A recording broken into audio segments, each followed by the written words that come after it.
எல்லோருக்கும் நமஸ்காரம். ஸ்ரீ குருப்யோ நமஹ. நம்ம ஏற்கனவே ஸ்ரீ மந்திர மாத்ருகா புஷ்பமாலா ஸ்தவஹ ஓட 4 ஸ்லோகாவோட அர்த்தம் பார்த்துட்டோம். இன்னைக்கு அடுத்த 2 ஸ்லோகாவோட அர்த்தம் பார்ப்போம். க்ரீங்காராங்கித மந்திர லக்ஷித தனு அப்படின்னா க்ரீங்காரத்தின் வடிவமாக இருக்கக்கூடியவளே அப்படின்னு அர்த்தம்.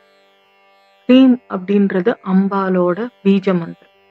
அம்மா, தங்கமலையான மேருவிலிருந்து உனக்காக நான் விதவிதமான ரத்தினங்களை சேகரிச்சு வச்சிருக்கேன். நான் உனக்கு குங்குமப்பூ வர்ணத்துல உனக்கு ஆடை செஞ்சு வச்சிருக்கேன். இதை அக்செப்ட் பண்ணிக்கோமா அப்படின்னு சொல்றோம். அதுக்கப்புறம் தங்கத்தினால் செய்த யக்ஞோபவீதம், அதுல நான் முத்துக்களை போட்டிருக்கேன்.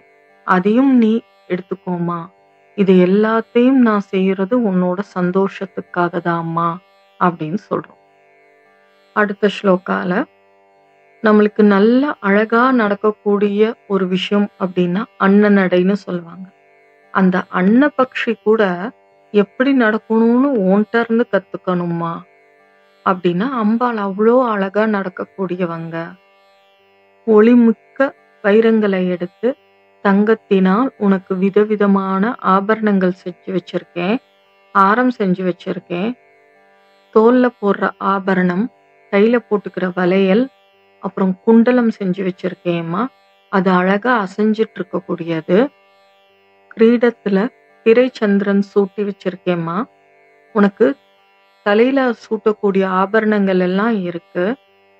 உன்னோருக்கு ஒட்டியானம் செஞ்சு வச்சிருக்கேன். இதை எல்லாத்தையும் உனக்காக நான் சமர்ப்பிக்கிறேன்மா. நீ உன்னோட சந்தோஷத்துக்காக செய்றேன். நீ இதை அக்செப்ட் பண்ணிக்கோமா அப்படின்னு சொல்ற. வாங்க இப்ப இந்த 2 ஸ்லோகாவையும் கத்துக்கலாம். ह्रीङ्काराङ्कित मन्त्रलक्षित तनो हेमाचलात् सञ्चितैः रत्नैरुज्ज्वलमुत्तरीयसहितं कौसुम्भवर्णांशुकम् मुक्तासन्ततियज्ञसूत्रममलं सौवर्णतन्तूद्भवम् दत्तं देवि धिया मयैतदखिलं सन्तुष्टये कल्पताम्.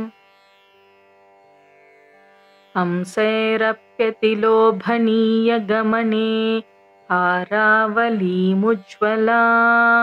हिन्दोलद्युतिहीरपूरिततरे हेमाङ्गदे कङ्कणे मञ्जीरौ मणिकुण्डले मकुटमपि अर्धेन्दुचूडामणिं नासामौक्तिकमङ्गुलीयकटकौ काञ्चीमपि स्वीकुरु.